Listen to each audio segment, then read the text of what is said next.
నమస్తే, welcome to Sakshi exclusive. Hi friends, మీరు ఎప్పుడైనా ఒక భయంకరమైన సునామీ గురించి ఊహించారా? ఒక్కసారిగా ఆకాశాన్ని తాకే భీకరమైన అలలు, నగరాలను ముంచెత్తే శక్తి, క్షణాల్లో అంతా నాశనం చేసే ఉప్పెన లాంటి సునామీ. ఇది సినిమా కథ అయితే కాదు, నిజ జీవితంలో జరగబోయే ఒక భయానక సంఘటన గురించి ఇప్పుడు సైంటిస్టులు తీవ్రంగా హెచ్చరిస్తున్నారు. అమెరికా పసిఫిక్ తీరంలోని కాస్కేడియా సబ్డక్షన్ జోన్ నుండి రాబోయే మెగా సునామీ గురించి వర్జీనియా టెక్ విశ్వవిద్యాలయం చేసిన ఒక అధ్యయనం ఇప్పుడు ప్రపంచాన్ని భయపెడుతోంది. ఫ్రెండ్స్, ఈ వీడియో చాలా ముఖ్యమైనది కాబట్టి జాగ్రత్తగా ఎక్కడ స్కిప్ చేయకుండా పూర్తిగా చూడండి. ఊహించండి, ఒక భయంకరమైన శక్తి భూమి లోపల దాగుంది. అది ఎప్పుడైనా పేలిపోవడానికి సిద్ధంగా ఉంది.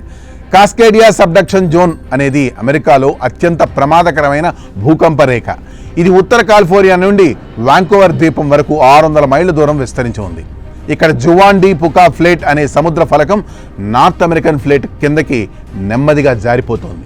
ఈ ఒత్తిడి శతాబ్దాలుగా పేరుకుపోతూ ఒక భీకరమైన భూకంపానికి దారి తీసే అవకాశం ఉందని సైంటిస్టులు నిర్ధారణకైతే వచ్చారు.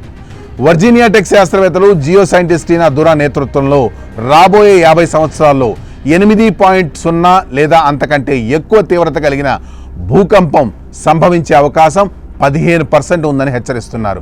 ఈ భూకంపం వచ్చినప్పుడు అది కేవలం భూమిని కదిలించడమే కాదు, ఒక భయంకరమైన సునామీని కూడా సృష్టిస్తుందని ఆందోళన చెందుతున్నారు. ఈ మెగా సునామీ ఎక్కడ ఎప్పుడు రావచ్చు అనేది వీడియోలో పూర్తిగా వివరిస్తాను, కాబట్టి పూర్తి వీడియో చూడండి.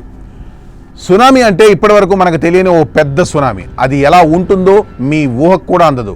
ఒక్కసారిగా భూమి కదిలిపోతుంది. తీర ప్రాంతాలు 6.5 అడుగుల వరకు కుంగిపోతాయి. సముద్రం ఉన్మాదంలా లేచి 1000 అడుగుల ఎత్తైన అలలతో ఒక్కసారిగా దాడి చేస్తుంది. ఈ మెగా సునామీ సాధారణ సునామీలా కాదు. ఇవి కేవలం కొన్ని అడుగులు ఎత్తు ఉండే అలలు కావు. టీనా దురా బృందం నడిపిన సిమ్యులేషన్లు ఈ సునామీ ఎలా ఉంటుందో చూపించి అక్కడ సైంటిస్టులకు చెమటలు పోయించింది. ఈ సునామీ వల్ల సియాటిల్, పోర్ట్లాండ్, ఉత్తర కాలిఫోర్నియా లాంటి నగరాలు క్షణాల్లో నీటిలో మునిగిపోతాయి. ఈ అలలు తీరాలను పూర్తిగా నాశనం చేసి బీచ్లను కొట్టుకుపోయేలా చేస్తాయి. అంతేగాక పసిఫిక్ నార్త్ వెస్ట్ భౌగోళిక రూపాన్ని శాశ్వతంగా మార్చేస్తాయి. ఇదే సునామీ కనుక వస్తే లక్షలాది మంది ప్రజల జీవితాలు, మౌలిక సదుపాయాలు, సున్నితమైన పర్యావరణ వ్యవస్థలు పూర్తిగా ప్రమాదంలో పడతాయి. 1700 సంవత్సరంలో జరిగిన చివరి గొప్ప భూకంపం జపాన్ వరకు సునామీని సృష్టించింది. ఈరోజు అదే సంఘటన జరిగితే దట్టమైన జనాభా, అభివృద్ధి చెందిన నగరాలు, కీలకమైన రవాణా నెట్వర్క్ వల్ల నష్టం అనూహ్యంగా ఉంటుంది. క్షణాల్లో వచ్చే ఈ ఉపేన వల్ల తప్పించుకునేందుకు సమయం కూడా ఉండదు. మానవ ఆర్థిక నష్టం అపారంగా ఉంటుంది. ఈ సునామీ వల్ల మన భారతదేశానికి ఎంతవరకు ప్రమాదమో ముందు ఈ వీడియోలో చెప్పబోతున్నాను, కాబట్టి వీడియో ఎక్కడ స్కిప్ అవ్వకుండా చూడండి. దక్షిణ వాషింగ్టన్, ఉత్తర ఒరెగాన్, ఉత్తర కాలిఫోర్నియా ఈ ప్రాంతాలు ఈ మెగా సునామీ వల్ల ప్రస్తుతం అత్యంత ప్రమాదంలో ఉన్నాయి. అలాస్కా, హవాయి వంటి ప్రాంతాలు కూడా సునామీ ప్రమాదంలో ఉన్నప్పటికీ అవి CSZ నుండి దూరంగా ఉండడం వల్ల తక్షణ ప్రభావం తక్కువగా ఉంటుంది.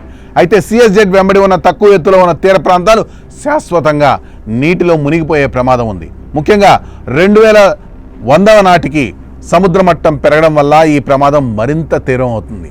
అంతేకాదు, మామూలు సునామీ అలలు కొన్ని గంటల్లోపే 1000 కిలోమీటర్లు చేరుకోగలవు.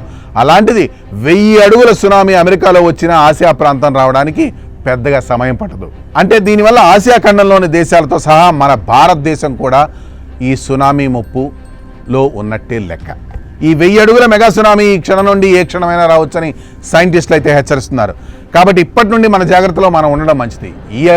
ఈ వీడియోపై మీ ఆలోచనలను కామెంట్స్ రూపేణా తెలియజేయండి.